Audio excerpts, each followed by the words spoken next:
Okay, again, welcome to this course. This is Python and machine learning algorithm. And let's start to have a big picture of the machine learning. And then I will tell you what topics will be focused for this course. Because machine learning, artificial intelligence, it is a big topic, and it contains several different things. For example, ChatGPT is now very popular, and that belongs to natural language processing. And there are something else that you want to do the regression, try to predict the price of the house, and that's also belong to one category. So it is just a huge topic, and this course will only focus on certain topics, and that's the first thing that I want to communicate with you. So let me start with a very rough and basic idea of machine learning. So one thing that you have to kind of adopt at the very beginning is that basically every data is a bunch of points. By points, I mean the following. Say, for example, you have, okay, bear with my drawing. You have to believe that this is a cat, okay? And say you have a picture of a cat, and you can just record all the brightness or RGB value of each pixel. So basically, each photo, just a lot of numbers, right? Each pixel has a number, and you have thousands of pixels, and then you can write it as a lot of numbers. So whenever you have a lot of numbers, then you can put it as a vector or a point on the Euclidean space. It's just the things that we know about x, y, z, but now you have thousands of coordinates. So now you have some points, and these points represent some of the data. It can be a photo, it can be, say, the score of a student, or it can be the feature of my body, the heart rate or the height, the weight, and all sorts of things. And basically, lots of things can be written in numbers, and that's the whole point. So now, let's say you have some points here, and you have some points here, and somehow these parts belong to the points of a dog. Again, you have to believe me, this is a dog, and so bear with me. I practiced that 10 times, but it is like this. Okay, but anyway, you know it's two categories of the photo, and you heard of the story that maybe the machine can help you to distinguish a photo of a cat and a photo of a dog. So what happens here is that if you perform some training, that's a part we call that as the machine learning. You do some training, and then you are able to find out, say for example, a line that cuts through the space.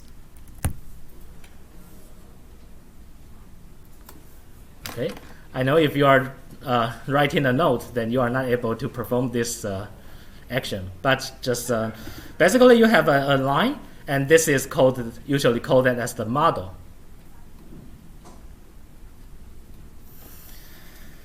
So you will use the data to find the model, and the model can be a line or something that can help you to distinguish the two things. Now, the second step is the fancy part that most of people know, right? Now, after the training, you only have the model.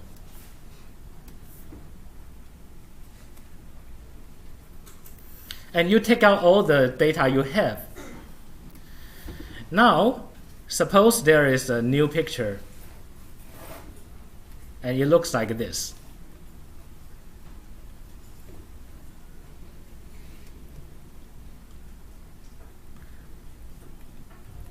Okay, and then you try to ask the machine whether it is a dog or a cat. And of course, the machine cannot really think about that. And what it can do is, based on your training, previously you found this line, right? So suppose you have this line, and then the machine can help you to distinguish that, okay, this photo belongs to this side instead of this side. And this side is closer to the photo of cats. So at least, following this philosophy, it will tell you that, okay, it is a cat. And of course, the machine does not really know what's going on. And this step is called predict.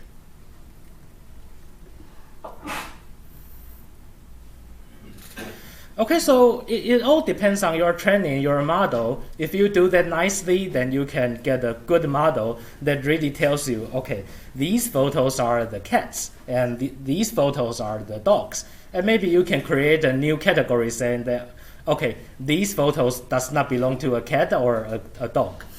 So that's roughly the big idea of machine learning. And most of the cases follow in this workflow, that you will make a training to do a model, and then you will use the model to predict a new points. And I believe you have several examples in your daily life. For example, when you drive your car into the parking lot, and now they are able to distinguish, try to read your card plate, what is your plate number. And of course, there are something more, and distinguish what is your drawing, and distinguish what do you mean, like a Google Assistant or Siri. And the ChatGPT will generate a thesis for you. Please don't do that for your master's thesis or PhD thesis. So there are lots of applications, and now let me tell you what we are going to learn for this class, so that you can decide whether you want to stay in this class or not.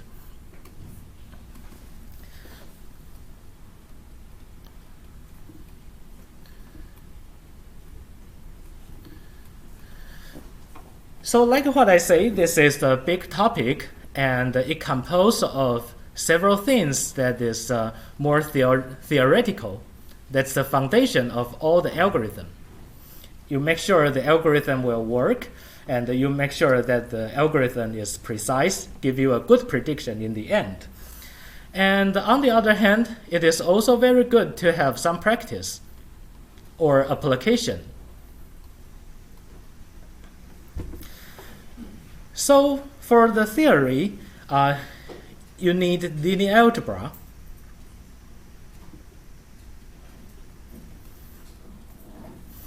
And if you just first heard of this term, then it's basically a subject that takes care of matrices or array, and it is just putting numbers in a rectangular array or something like that. So linear algebra will take care of matrices, and you will take care of data. It helps you to take care of the data, what is the mean, what is the variance. And there are something else. Sometimes you need calculus. And this is particularly useful when you are training a neural network. For neural network, you will have to find something called a gradient, which is a direction that is the good direction, so that you can help the machine to train the parameter better.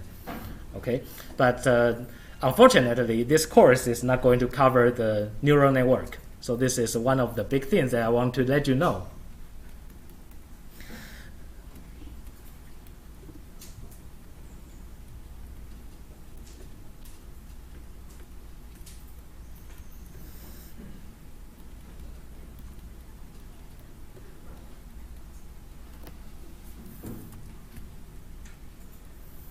If you are curious about these topics, like a neural network, there are some course on this campus, either called deep learning or just called the neural network, I guess. So you can search for the course website, and maybe not this semester, but I think it is offered in the Department of Information Management, 资管系, and also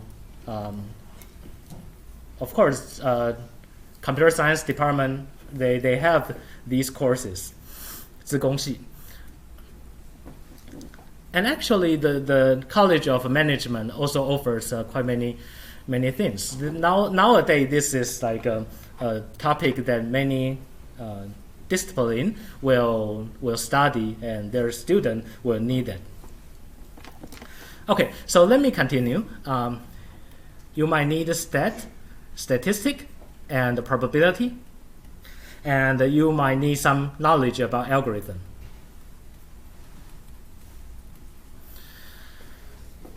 For the practice part, and then I think you heard of that, we will use Python. So you need some coding skill. And it would be nice to run through some examples, either real examples or fake examples, so that you can get used to the technique, the skill that you want to build for finding a job, something like that. And having some experiences to handle with some projects.